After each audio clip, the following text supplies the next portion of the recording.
Hello, I'm Robert James Stove, and the title of this talk is Stanford and Historicism, the Podium, the Organ-LOFT, and the Eclectic Mind.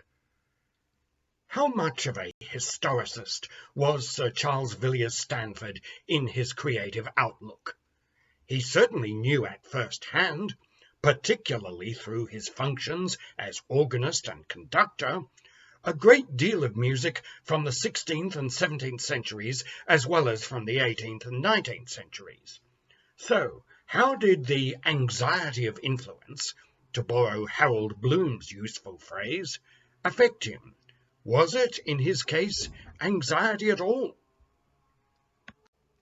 First, some general background, which could well be boringly familiar to everyone listening to this, but which is perhaps worth sketching in anyhow.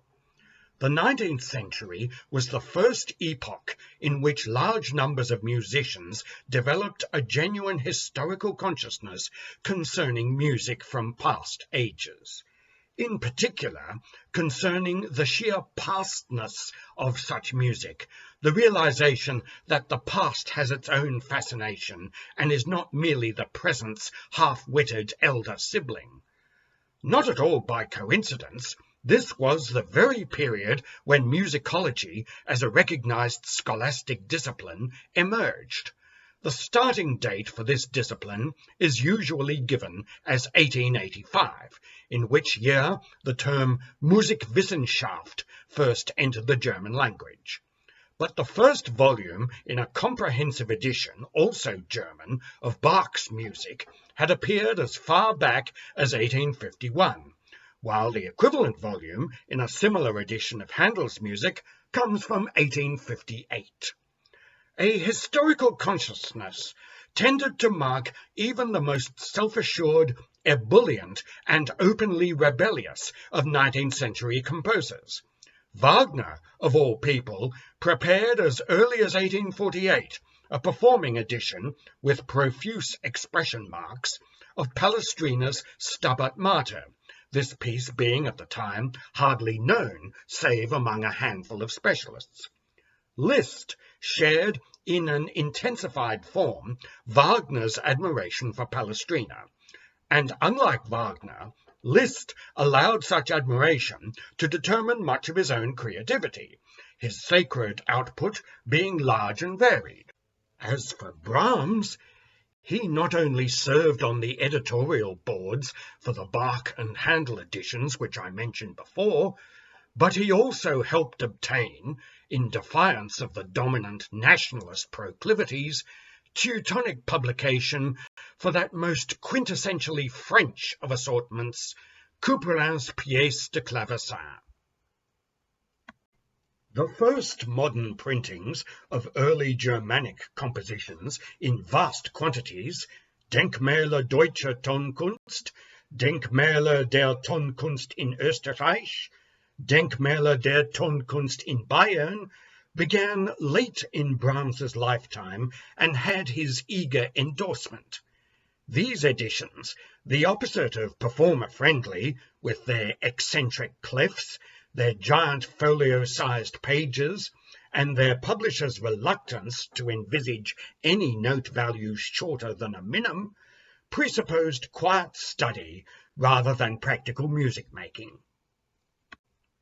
At the same period, across the Rhine, Saint-Saëns oversaw editions of Rameau's harpsichord works, while Paul Dukas and Vincent d'Indy performed similar services for Rameau's stage works. The Schola Cantorum itself stood as a formidable monument to d'Indy's preoccupation with 16th century church music, Palestrina above all. Contemporaneously, the eminent French organist-composer Alexandre Gilmore, employed by the Schola Cantorum in his last years, issued his valuable 10-volume collection Archives des Maîtres de l'Orgue, latterly with the aid of his protégé André Pirot. In Britain, Sir John Stainer, best known nowadays for his Passiontide oratorio, The Crucifixion, laboured much to make widely available such hitherto forgotten 15th century music as Dufay's. There existed, of course, precedents for such scholarship. We have, from the last quarter of the 18th century, the histories of music by two Englishmen, Charles Burney and Sir John Hawkins, the former an active professional musician, the latter in the strict sense an amateur. These histories tended to proto-Whig assumptions that the authors lived in the best of all possible musical worlds, but they still served to make a great many hitherto obscure ancient composers known, if only by name, to a large public. Rousseau's Dictionnaire de Musique had first appeared in 1767. Johann Nicolaus Forkel's pioneering Life of Bach, with its prophetic pan-German exhortations, dates from 1802. 27 years afterwards, Mendelssohn would revive the St. Matthew Passion to astonished Berlin audiences. But there's a clear difference between these early and ad hoc, if commendably diligent, individual enterprises on the one hand, and on the other hand, the late 19th century metamorphosis of musicological researchers into branches of heavy industry, almost like Krupp armaments plants. Among certain composers who worked in the decades before 1900, and who had witnessed the beginnings of modern copyright law, the Berne Convention having been signed in 1886, the anxiety of influence threatened to become overwhelming. It's well known that Brahms, for all his dogged determination, felt moments of being crushed by such anxiety. His much-quoted lament, seeking to defend his long-standing refusal to write symphonies, "You don't know," he said, "what it's like for the likes of us to hear that giant's footsteps," the giant being Beethoven, is instructive, and it would have been incomprehensible to earlier, less historically minded cultures. Beethoven, however deeply he admired and sought to imitate individual Haydn and Mozart works, never suffered debilitating awe at hearing these men's footsteps. Nor did Haydn and Mozart suffer from debilitating awe at hearing their predecessors' footsteps. Busoni and Reger seemed forever to agonize over the heritage of Bach. Neither man did so with the slightest levity, let alone with the ironizing spirit which marked certain other compositional time-travellers of the same period. For example, Debussy mocked Czerny's piano exercises in his Doctor Gradus ad Parnassum from Children's Corner, while Richard Strauss had his tongue at least halfway in his cheek when invoking the 18th century in Der Rosenkavalier, Ariadne auf Naxos, Le Bourgeois Gentilhomme, and elsewhere. Into all of this, where does Stanford fit? Certainly not with ironists like Debussy and Richard Strauss. He had not been born into Victorian Britain for nothing, and when he deliberately alluded to, for instance, Orlando Gibbons, as he did 3 times in his opus 105, Short Preludes and Postludes for the Organ, he did so in an earnest yet tactful and assimilatory style. Here we behold no Debussyan or Straussian, let alone Hindemithyan or Stravinskyan, emotional distance between the old and the new. Most listeners or score readers would fail to discern in Opus 105 any Gibbons quotes whatever, had Stanford not made it clear in his titles that those quotes were there to be detected in number 1, number 2, and number 4 of Opus 105. Similarly, when Stanford writes in homage to Bach and Buxtehude, as he several times does with his bigger and more improvisatory organ works, he manages this without any antiquarian intent and without Brahms's trepidation towards precursors. Stanford always strikes a balance between the extremes of indebtedness and the extremes of novelty. Career factors facilitated Stanford's achieving of just such a balance. First, his employment for 2 decades as organist. Second, his employment for more than 4 decades as conductor. Many a pianist can earn a living, and could do so even in Stanford's day, by playing a very narrow repertoire indeed. 2 of the 20th century's most celebrated pianists, Arthur Schnabel and Rudolf Serkin, eventually chose to perform almost no music except Mozart's, Beethoven's and Schubert's. In the organ world, analogous executant concentration on a handful of personal favourites is next to impossible. No organists, except those who possess independent financial means, can afford such extreme fastidiousness. The very nature of church organists' jobs forces upon them an expertise in, and usually a taste for, music of several different countries and epochs.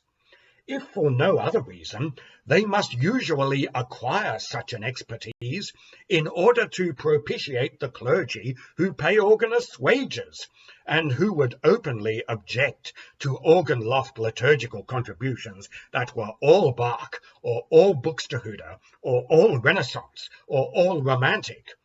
The frequent requirement that organists improvise, especially to cover any unexpected liturgical hiatus, is yet another factor which obliges them to grasp various kinds of musical idiom.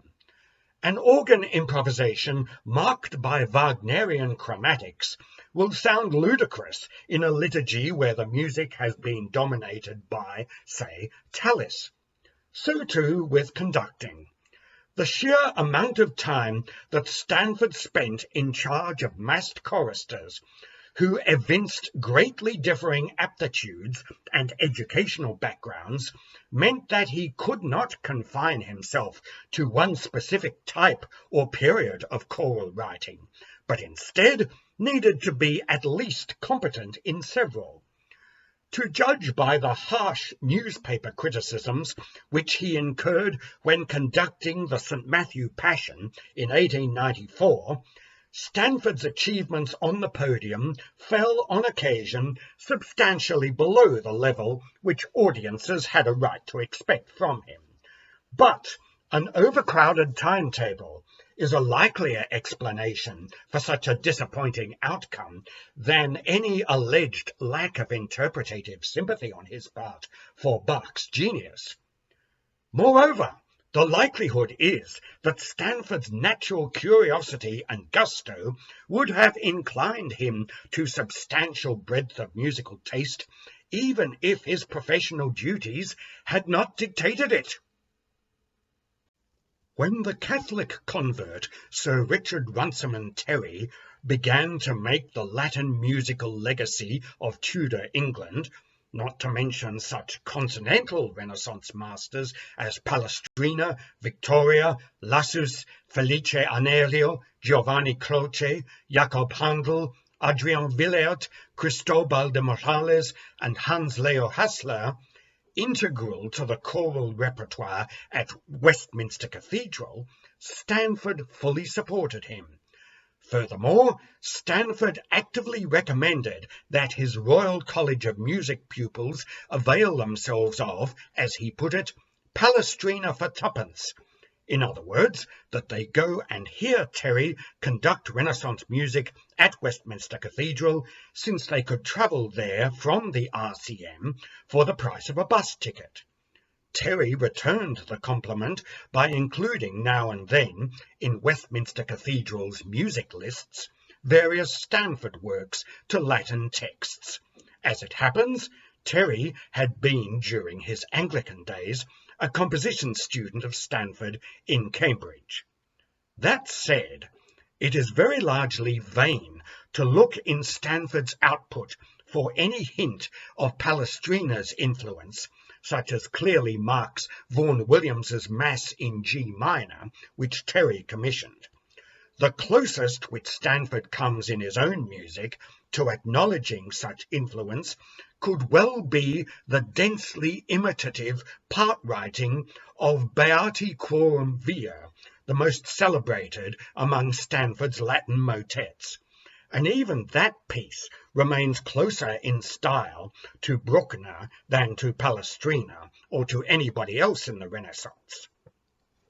Stanford's 1919 Magnificant, written in the mistaken expectation that his colleague Sir Hubert Parry would live long enough to hear it, does, it's true, hark back somewhat to earlier idioms, but these idioms are preponderantly those of Bach's motets, with periodic hints in the antiphonal double choir writing of such Venetian masters as Andrea and Giovanni Gabrieli. Tunes from Ireland had a substantially greater impact on Stanford's works than did anything from the 16th century. Not only did Stanford's 6 orchestral Irish rhapsodies, the first of which dates from 1902, the last from 1922, derive their motivic bases from such tunes, but so did several of Stanford's organ pieces.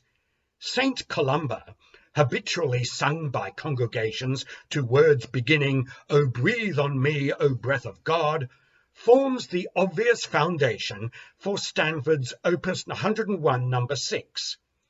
The hymn tune Garten is alluded to at least twice, once in Opus 105, No. 5, and again in Opus 182, No. 4. The Irish air cited in the title to the fourth and last of Stanford's Opus 189, Four Intermezzi for organ, is none other than the melody which we know as Danny Boy. Less frequent in Stanford's organ output, but still noticeable enough to be worth mentioning here, is the use of plain chant, most marked in his 1879 Jesu Dulcis Memoria prelude. Even with such compositions, though, Stanford's approach to his source is tactful and earnest, with no hint whatsoever of keeping an ironic distance, and with very little hint of even that nostalgia for pre-Bachian harmonic syntax, which plays such a prominent role in Vaughan Williams's modal writing. To conclude, Stanford's output, and not least his organ output, can be summed up as displaying multiple historical influences without indicating any sign that he felt anxiety about those influences. Sir Isaiah Berlin, in a famous 1953 essay, classified creative artists as foxes or hedgehogs, deriving this classification from an ancient Greek epigram which runs, "The fox knows many things, but the hedgehog knows one big thing." In other words, the fox is automatically inclined to eclecticism, the hedgehog automatically inclined to the obsessive pursuit of a single aesthetic doctrine. By Berlin's criterion, Stanford was undeniably a fox rather than a hedgehog. Moreover, Stanford possessed enough innate poise to avoid the fears which so often gripped Brahms, in particular fears that Beethoven had simply exhausted the symphony and other musical genres. Stanford's treatment of folk melody displays a resourcefulness which entirely rebuts Constant Lambert's celebrated condemnation of such treatments. Lambert said, "To put it vulgarly, the whole trouble with a folk song is that once you have played it through, there is nothing much you can do except play it over again and play it rather louder." The same goes, furthermore, for Stanford's uses of pre-existing themes from art music.